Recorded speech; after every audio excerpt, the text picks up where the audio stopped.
Bismillah, Assalamualaikum warahmatullahi wabarakatuh.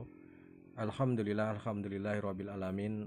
Wassalatu wassalamu asrafil anbiya wal mursalin wa ala alihi washabihi ajmain, amma ba'du. Puji dan syukur senantiasa kita panjatkan kehadirat Allah Subhanahu wa taala yang pada kesempatan pagi hari ini Allah masih memberikan berbagai macam kenikmatan kepada kita semua yang kalau kita hitung niscaya manusia tidak akan mampu menghitung nikmat dari Allah Subhanahu wa taala. Maka kewajiban kita sebagai hamba dari Allah Subhanahu wa taala hendaknya kita bisa bersyukur atas nikmat yang sudah Allah berikan kepada kita. Kemudian salawat serta salam semoga selalu tercurah kepada junjungan kita Nabi Agung Muhammad sallallahu alaihi wasallam beserta para keluarganya, para sahabat-sahabatnya. Salawat serta salam juga semoga selalu tercurahkan kepada umat-umat beliau hingga akhir zaman nanti.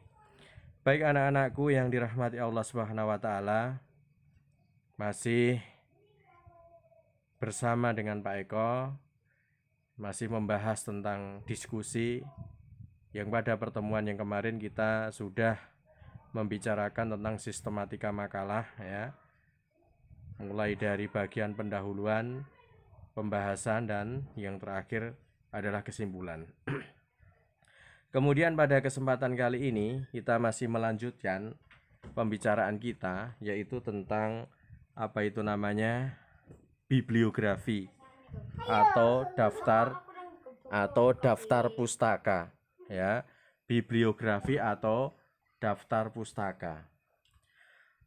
Bagian akhir makalah harus dilengkapi dengan yang namanya daftar pustaka ya, yang memuat sejumlah sumber yang digunakan di dalam penulisan makalah ya. Mengapa kita juga harus perlu melengkapi karya ilmiah kita, makalah kita dengan daftar pustaka ya? Itu semua bisa digunakan sebagai bahan pertanggungjawaban kita manakala kita mengambil pendapat-pendapat dari orang lain, manakala kita mengambil pendapat-pendapat dari para ahli yang terkait dengan teori-teori yang kita gunakan di dalam makalah yang akan kita buat ya. Jadi jangan sampai ketika kita mengambil pendapat para ahli, argumen-argumen para ahli, kemudian kita kutip, itu kita menganggap bahwasanya apa yang disampaikan orang lain itu adalah hasil dari karya kita. Itu tidak diperkenankan ya. Kalau kita seperti itu, takutnya nanti kita itu dicap sebagai seorang plagiator ya, seperti itu. Jadi daftar pustaka itu adalah suatu keharusan ketika kita membuat karya ilmiah termasuk di dalamnya makalah ini ya. Bagian akhir makalah harus dilengkapi dengan daftar pustaka yang memuat sejumlah sumber yang digunakan di dalam penulisan makalah tersebut. Sumber ini bisa berupa buku, jurnal, majalah, surat kabar, ataupun situs internet. Sumber-sumber tersebut disusun secara alfabet dengan memuat. Jadi penyusunan daftar pustaka itu disusun secara alfabet sesuai dengan urutan abjad yang ada. Alfabet maksudnya seperti itu. Nah, sambil kita kalian mendengarkan apa yang Pak Eko jelaskan di sini, kalian bisa membuka buku kalian pada halaman yang paling belakang. Bisa kalian lihat di situ buku bahasa Indonesianya. Silahkan lihat di bagian belakang buku itu yang memuat tentang daftar pustaka. Sambil Pak Eko terangkan ya. Sumber-sumber di dalam daftar pustaka memuat yang pertama nama penulis. Tentunya nama penulis di situ diberi keterangan di balik ya. Kata terakhir, kata kedua kamu letakkan pada bagian awal ya. Hasan Alwi ya, kemudian dibalik menjadi Alwi Hasan. Misalkan ada buku yang ditulis oleh Eko Riyadi, misalkan nanti daftar pustakanya ya kalian perhatikan menjadi Riyadi, Eko ya, itu. Kemudian kalau itu dua pengarang, buku itu ditulis oleh dua pengarang, maka yang dibalik cukup nama yang pertama. Misalkan buku itu dikarang oleh Agus Susehno dan Eko Riyadi. Berarti nanti cuma ditulis Susehno, Agus dan Eko Riyadi ya. Nama penulis yang kedua itu tidak perlu dimunculkan. Itu. Kemudian terkait yang selanjutnya, kalau itu tiga kata, misalkan Eko Joko Purnomo. Misalnya Eko Joko Purnomo, berarti penulisannya Purnomo, Eko Joko. Itu terkait nama penulis ya. Kalau itu tiga pengarang, buku itu dikarang oleh 3 orang, ya berarti nama yang pertama yang dibalik, nama kedua, nama ketiga tidak. Apabila ditulis oleh lebih 3 orang, cukup ya menggunakan DKK dan kawan-kawan. Misalkan Riyadi, Eko dan kawan-kawan, DKK. Kemudian terkait nama penulis, tidak perlu kalian bubui yang namanya gelar pendidikan ya. Nama gelar tidak perlu, kalian bisa melihat di urutan daftar pustaka yang ada di dalam buku kalian itu tidak ada nama gelarnya. Profesor, doktor, SPD, MPD tidak ada. Itu ya, nama penulis seperti itu. Kemudian nama penulis, kemudian setelah itu nama penulis ditulis, diikuti dengan tanda baca titik. Nama penulis titik, kemudian ditulis, yang ditulis selanjutnya adalah tahun atau edisi penerbitan. Itu cukup jelas. Kemudian titik, dilanjutkan judul buku, artikel atau berita. Nah, terkhusus untuk penulisan judul buku ini ditulis dengan menggunakan huruf miring. Ya, di situ apa? Pak Eko kebetulan nggak bawa buku. Alwi Hasan dan Dendi Sugono tahun berapa, kemudian politik bahasa atau apa itu namanya, itu kalian lihat. Itu ditulis dengan menggunakan huruf miring. Atau kalau tidak bisa menggunakan huruf miring, yaitu apa? Diberi garis bawah.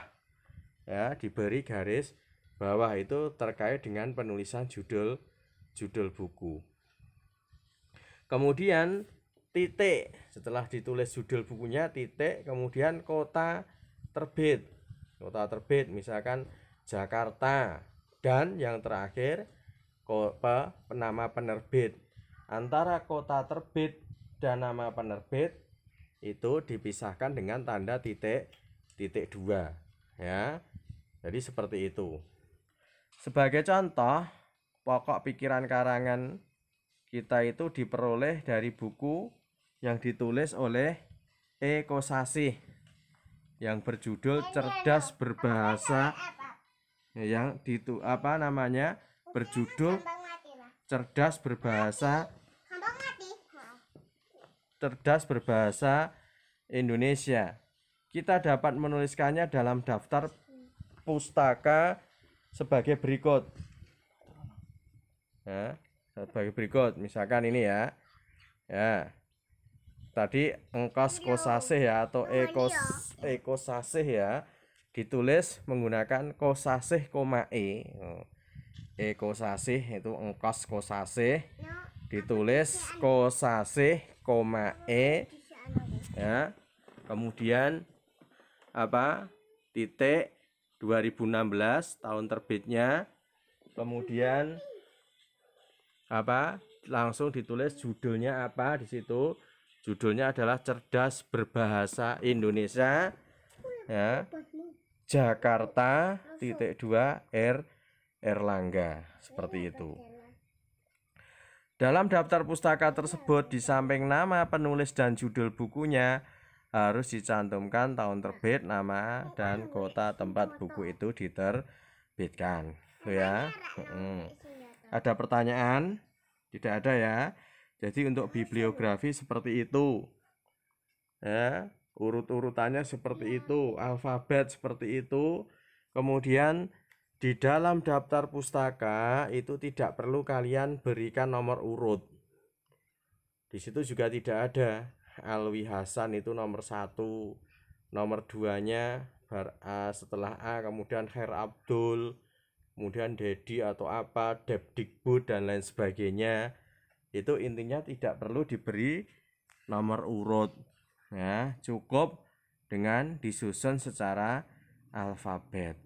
Gitu ya. Jadi penulisan daftar pustaka atau bibliografi seperti itu. Ya, silahkan nanti kalau ada pertanyaan bisa kalian sampaikan di dalam forum diskusi. Ya, kemudian kalian juga harus cermati ya cara penulisannya itu antara baris yang pertama dengan baris yang kedua itu spasinya tetap, kecuali ya baris yang digunakan untuk melanjutkan baris utama yang atas itu berbeda gitu. Insya Allah Pak Eko terangkan lebih lanjut kalau nanti offline ya. Mudah-mudahan pandemi sudah segera berakhir, kalian nanti ya setelah libur Ramadan bisa langsung kembali ke pondok. Itu ya, itu daftar pustaka. Ya. Sedikit kita membicarakan sekaligus tentang khasanah bahasa, yaitu penggunaan tanda titik dua. Coba diperhatikan, di buku kalian juga ada. Ya.